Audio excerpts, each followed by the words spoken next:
સવારે કરેલા પાઠ આખા દિવસ આપણા મનની સુરક્ષાની ગેરંટી હોય છે. આ એક વાડ બની જાય છે આપણી ભાવનાની આસપાસ, કે જેથી આપણા શ્રદ્ધાની રક્ષા થાય. અને એટલા માટે નિત્ય નિયમો રાખજો. અને બને તો દરેક બ્રહ્મ સંબંધી વૈષ્ણવે આટલું તો કરવું જ. એક અષ્ટાક્ષરની માળા, યમનાષ્ટકનો પાઠ અને કૃષ્ણાશ્રયનો પાઠ, અને હજી થોડું કરો તો સર્વોત્તમ સ્તોત્રનો પાઠ. આટલો તો મિનિમમ નિયમ દરેકનો હોવો જોઈએ. યમનાષ્ટકથી શરૂ કરો, ધીરે ધીરે પછી એક એક પાઠ વધારતા જાઓ. પણ અમને પાઠ આવડતા નથી તો 2 વાર વધારે કરો તો જલ્દી આવડી જશે. મૂકી દેશો તો ક્યારેય નહીં આવડે. અને એટલા માટે કરવાથી આવડશે, કરવાથી ભાવ થશે. પણ કોઈ એમ વિચારે કે ભાવ થાય પછી કરું, તો આખી જિંદગી ભાવ ન થયો તો આખી જિંદગી એમને જતી રહેશે. ઘણા લોકો કહે હા મનથી થાય ને પછી સેવા કરીશ. હવે તારા મનથી ના થયું તો સેવાથી વંચિત રહી જઈશ. એટલે એવું મન ઉપર બહુ ડિપેન્ડ નહીં રહેવું સત્કર્મ કરવામાં. સારું કરતા હોઈએ ત્યારે મન મૂડમાં આવે એ રાહ નહીં જોવાની. સારું છે ખબર છે ને, કરવાનું. કરતા કરતા ઠાકોરજી કૃપા કરી ભાવનું દાન કરશે. પણ એવી પ્રતીક્ષા કરશો કે ભાવ જાગે પછી કરું, તો કેટલો સમય એમને વ્યતીત થઈ જશે. આ મન ઉપર શું ભરોસો રાખો? અને એટલા માટે એવી રાહમાં ન બેઠા રહેતા કે આમ ભાવ થાય, દ્રઢતા થાય, આમ વિચાર પછી કરું. ના ના, કરવા લાગો. કારણ કે ભાવ કોઈ વસ્તુ થોડી છે કે આમ પકડીને લગાવી દઈએ.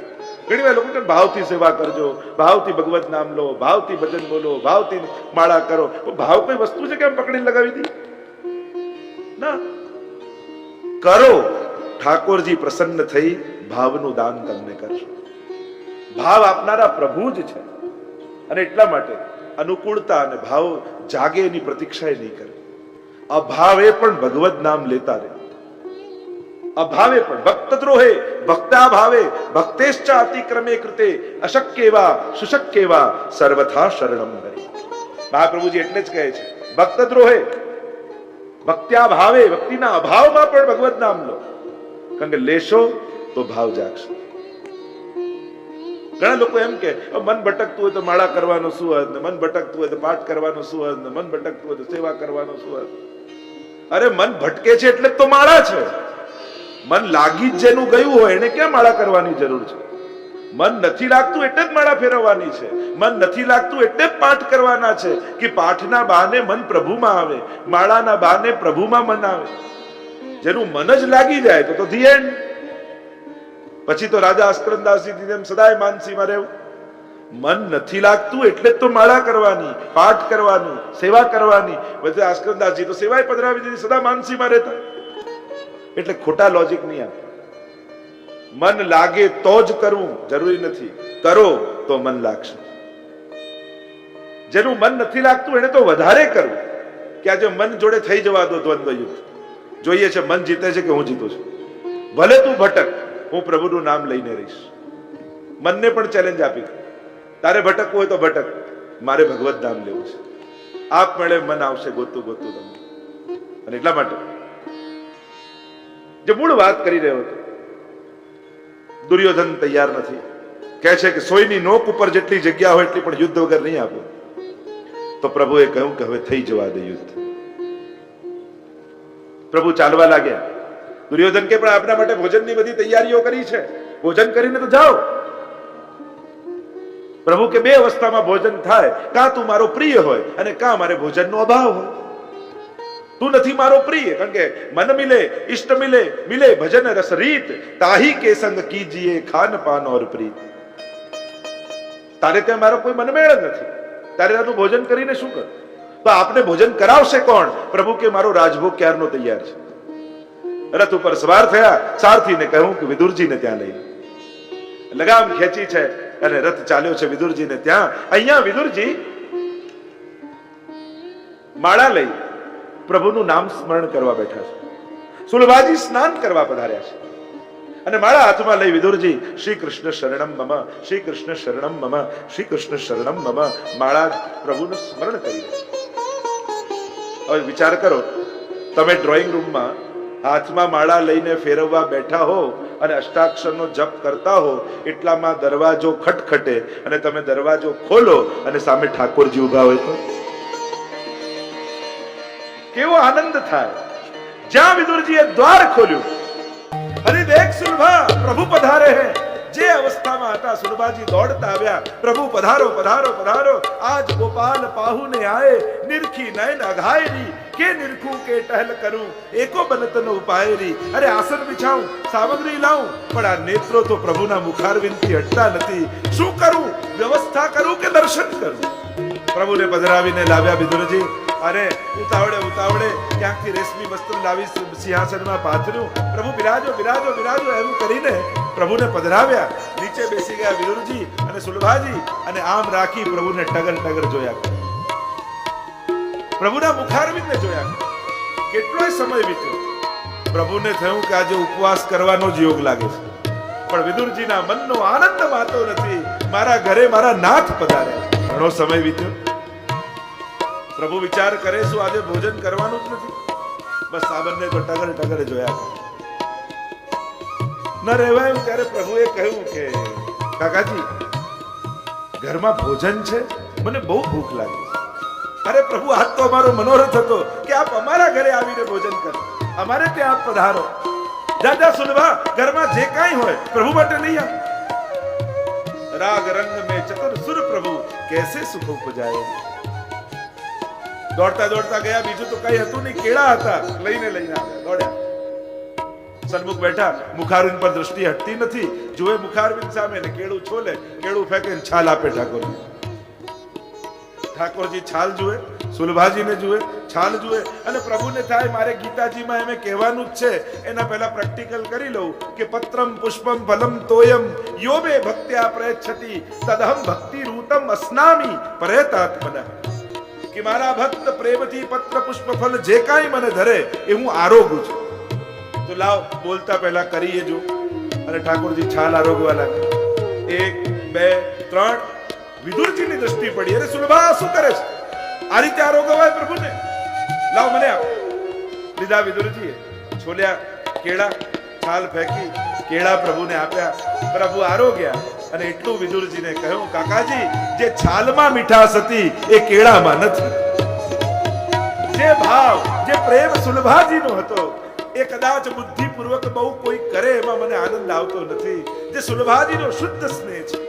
આપણા વાર્તા સાહિત્યમાં પદ્મનાભદાસજીની વાર્તા આવે ને, ઘરમાં ભોગ ધરવા કાંઈ નહીં, અને ત્યારે છોલે પલાળે અને છોલેની ડગલી કરે. આ દાલ છે, આ ભાત છે, આ શાક છે, આ કઢી છે. અને જે પ્રસાદ લે તો એ છોલેમાંથી એ જ સ્વાદ આવે. અને જ્યારે મથુરાધીશ ગિરધરજીને ત્યાં પધાર્યા, મોટો 56 ભોગ કર્યો ગિરધરજીએ. અને 56 ભોગ આરોગતા હતા મથુરાધીશ પ્રભુ. અને ત્યારે હાથ જોડીને વિનંતી કરીને પૂછ્યું કે બાબા, આનંદ આવ્યો? અને ત્યારે મથુરાધીશ એટલું બોલેલા કે બાબા, આનંદ તો આવ્યો, પર वो આનંદ નહીં આવ્યો જો પદ્મનાભદાસજી કે છોલા में આતો હતો. એ સ્વાદ તો આજે મારા જીવવા પર છે.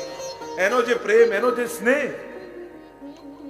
જ્યારે કાંઈ ભોગ ધરવાનું ન રહ્યું ત્યારે પ્રભુને પૂછ્યું કે પ્રભુ, મારી જોડે ઉપવાસ કરવા છે કે વલ્લભને ત્યાં પધારી રોજ 56 ભોગ આરોગવા છે?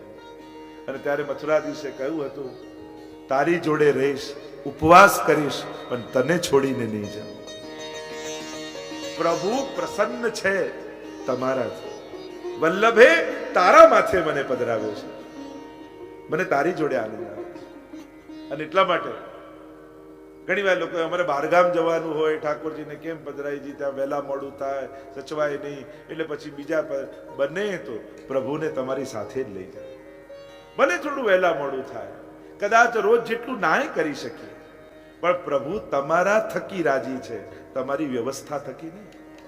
બાળકને ગમે તેટલા ભલે ને સોનાના શણગાર, સોનાના ઘૂઘરા, સોનાની વસ્તુ ગમે તેટલું ધરાવો, પણ માથી જુદો રહીને બાળક ક્યારે રાજી રહેતો નથી. એમ ઠાકોરજી વ્યવસ્થાથી રાજી નથી. તમારી જોડે ઉપવાસ કરશે, તમારી અગવડતામાં રહેશે, પણ એમને આનંદ તો તમારા ખોળામાં જ આવવાનો છે. અને એટલા માટે બને તો પ્રભુને આપણી સાથે રાખો. એક ઝાંપીજીમાં પધરાઈને લઈ જઈએ, ત્યાં રેશમી વસ્ત્ર બિછાઈ, ઝાંપીજી ખોલી, યથાશક્તિ સેવા આદિનો ક્રમ કરો. પ્રભુ આપણાથી રાજી છે. અને એટલા માટે, અને એમાં પણ પાછા બીજે ક્યાંક પધરાઈ ગયા હોય તો પાછું નિશ્ચિત થઈને નહીં જવું, ચિંતા તો રાખવી જ. મારા પ્રભુ ત્યાં બિરાજે છે, એમને મંગળા થયા હશે કે નહીં, એમનો શૃંગાર કર્યા હશે કે નહીં, એમને ભોગ ધર્યા હશે કે નહીં. ઠાકોરજીથી ક્યારે પણ નિશ્ચિંત નહીં બનવું, સદાય પ્રભુની ચિંતા રાખી. પ્રભુએ કૃપા કરી વિદુરજી પર, અને વિદુરજીને સમાચાર મળ્યા કે ભાઈઓ લડવાના છે, મહાભારતનું યુદ્ધ થવાનું છે, અને મારે ભાઈઓને લડતા જોવા નથી. આમ વિચાર કરી વિદુરજીએ નક્કી કર્યું કે હું યાત્રા કરવા નીકળી જાઉં. 36 વર્ષ સુધી વિદુરજીએ યાત્રા કરી. બને તો દરેક વ્યક્તિએ દર વર્ષે ઓછામાં ઓછો એક દિવસ કોઈ પણ તીર્થમાં જરૂર વિતાવવો. એક દિવસ પણ મિનિમમ. તીર્થમાં જવાથી જીવન પવિત્ર બને છે, નિષ્પાપ બનાય છે, અંતઃકરણ શુદ્ધ થાય છે. એટલે કોશિશ કરજો વર્ષે એક વાર પણ કોઈ પણ એક તીર્થનો આશ્રય જરૂર કરો. તીર્થયાત્રા કરે છે, પાછા જ્યાં જે નિયમ બતાવ્યા છે બધા નિયમો કરતા કરતા. દરેક તીર્થના નિયમો હોય. નિયમોમાં વ્રત, દાન અને જપ, આ 3 વસ્તુ આવે. કયો જપ કરવો, કઈ વસ્તુનું દાન ક્યાં કરવું, કઈ રીતે ઉપવાસ કરવો. આપણે ત્યાં જેમ એકાદશીઓ હોય તો એમાં જુદા જુદા ઉપવાસના નિયમો, કોઈ નિર્જળા હોય, કોઈ આ રીતનું હોય. ગ્રહણો આવે તો આ વખતે આ દાન કરવું, આમ દાન કરવું, જુદા જુદા પ્રકાર છે આપણે. એમ બધા જ નિયમો પાળતા પાળતા 36 વર્ષ સુધી વિદુરજીએ યાત્રા કરી. અહીંયા મહાભારતનું યુદ્ધ થઈ ગયું, યાદવા સ્થળી થઈ ગઈ, પ્રભુ પણ સ્વધામ પધારી ગયા. અને ત્યાં ઉદ્ધવજી સાથે એમનો મેળાપ થયો. અને જ્યાં ઉદ્ધવજી સાથે મેળાપ થયો ત્યાં ઉદ્ધવજીએ બધો જ વૃત્તાંત કહ્યો કે વિદુરજી, આ રીતે મહાભારતનું યુદ્ધ થયું, યાદવા સ્થળી થઈ, અને પ્રભુ પણ સ્વધામ પધારી ગયા. અને જ્યારે આ સમાચાર મળ્યા કે પ્રભુ આપણને છોડીને પધારી ગયા, વિદુરજીનું હૃદય ભરાઈ આવ્યું. અરે પ્રભુના છેલ્લે દર્શને ન કરી શકે. વિદુરજી, લોકો પોતાના અંત સમયમાં ભગવાનને યાદ કરે, તમે એવા ભાગ્યશાળી છો કે પ્રભુ પોતાના અંત સમયમાં તમને યાદ કરતા હતા. અને મને કહ્યું છે કે વિદુરજી મળે તો એમને એમ કહેજો કે મૈત્રેય મુનિ પાસે મેં એમના માટે સંદેશો રાખ્યો છે. એ મૈત્રેય મુનિને જઈને મળે. જ્યારે આવો સંદેશો મળ્યો, વિદુરજી ગયા છે મૈત્રેય મુનિ પાસે. અને જ્યાં મૈત્રેય મુનિને જોયા, મૈત્રેય મુનિએ વિદુરજીને જોયા, તુરંત બોલ્યા, આવો યમરાજ, આવો ધર્મરાજ. ચોંક્યા વિદુરજી. મૈત્રેય મુનિ કહે કે હું જાણું છું આપ સાક્ષાત યમરાજનો અવતાર છો. માંડવ્ય મુનિના શ્રાપને કારણે દાસી પુત્ર રૂપે આપનો જન્મ થયો છે. બહુ સુંદર પ્રશ્નો કર્યા છે વિદુરજીએ. જાણે આપણા બધાનો પ્રશ્ન ન હોય એવો પ્રશ્ન કર્યો. જો મહાપુરુષોના સંવાદો દેખાય વ્યક્તિગત પણ હોય સમષ્ટિગત. મહાપુરુષની વાણી, ભગવદીયોની વાણી, આચાર્યોની વાણી કોઈ એક વ્યક્તિને નિમિત્ત બનાવીને કહેવાય હોય, પણ નિમિત્ત એક વ્યક્તિ બન્યો હોય, કહેવાય તો બધા જ માટે. એ સમગ્ર સમાજનું કલ્યાણ કરનારી વાણી હોય છે. એટલે જ્યારે મહાત્માઓ કહેતા હોય, મહાપુરુષો કહેતા હોય, ભગવાન કોઈ વાત કહેતા હોય, ભલે એક વ્યક્તિ આગળ કહેતા હોય, પણ એ વાત એક વ્યક્તિને નિમિત્ત બનાવીને સમગ્ર સમાજ માટે હોય છે. ગીતાજી ભલે અર્જુનને નિમિત્ત બનાવીને કહી, પણ ગીતાજી કેવલ અર્જુન માટે નથી, એ જીવ માત્ર માટે, સમસ્ત જીવો માટે છે. ભાગવતજી સુખદેવજી પરીક્ષિતને નિમિત્ત બનાવીને કહે, પણ કેવલ એ પરીક્ષિત માટે નથી, એ સમસ્ત જીવોના કલ્યાણ માટે છે. પ્રશ્ન કરતા વિદુરજી બોલ્યા, હે ગુરુદેવ, દુનિયાનો દરેક માણસ દરેક કામ કેવલ સુખ માટે જ કરે છે. કોઈ વ્યક્તિ દુઃખ મેળવવા કાંઈ કરતું નથી. જે કાંઈ જે પણ કરે એનું ઇન્ટેન્શન, એનું પરમ લક્ષ્ય સુખ જ છે કે મને સુખ મળે. અરે કોઈ મરી જતું હોય, સુસાઇડ કરતો, મરી જવું તો સુખી થઈ જાય, છેલ્લે થવું તો સુખી જ છે. કોઈને દુનિયામાં દુખી થવું નથી. ભલે ઊંધા કામ કરીને પણ જોઈએ છે તો સુખ જ. કોઈ એમ કરે કે હું આ કરું તો દુખી થઈ જાઉં. દુઃખ માટે કોઈ કંઈ કરતું નથી. બધાને સુખ જોઈએ છે. પણ પ્રશ્ન એ છે ગુરુદેવ કે દરેક વ્યક્તિ સુખ માટે જ કામ કરે છે, છતાં એને દુઃખ કેમ મળે છે? એને દુઃખ કેમ પ્રાપ્ત થાય છે? એનું કારણ શું? અને ત્યારે મૈત્રેય મુનિ સમજાવતા કહે છે કે માણસ દુઃખ માટે કામ કરતો નથી, પણ સુખ ખોટી જગ્યાએ ગોતે છે. જ્યાં એ સુખની શોધ કરે છે ત્યાં સુખ છે જ નહીં.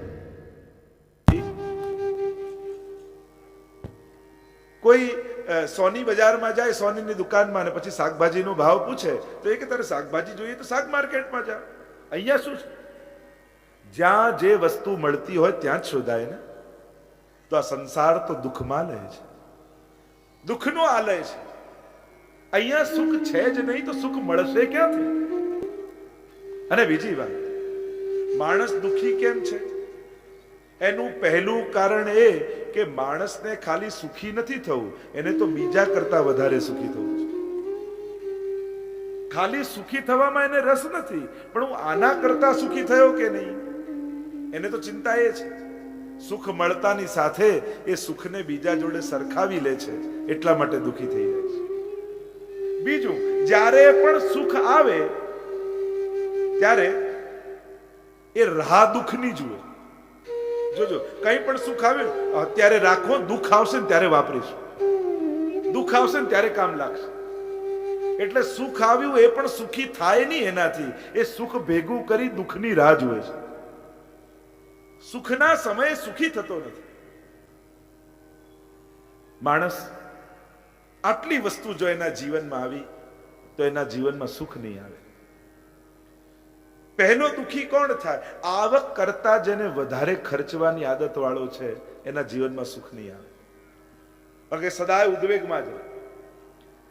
બીજું, જેના જીવનમાં વ્યસન છે એના જીવનમાં ક્યારેક દુઃખ આવવાનું. ત્રીજું, જે વ્યક્તિ અહંકારી છે અને લાલચુ છે એના જીવનમાં સુખ નહીં આવે. આ જે બે વૃત્તિ વાળો, અહંકાર જેના જીવનમાં હોય અને લાલચ જેના જીવનમાં હોય, એને સુખી કરવો બહુ અઘરો. કારણ કે અહંકારીને સદાય અપમાન થતું જ લાગે. એની આગળ બીજા કોઈનું સન્માન કરો તો એને ખોટું લાગી જાય કે આનું કરવાની શું જરૂર હતી. એવો અહંકાર નડે. અને લાલચ માણસને સુખી થવા દેતી નથી. લાલચનો કોઈ અંત હોતો નથી.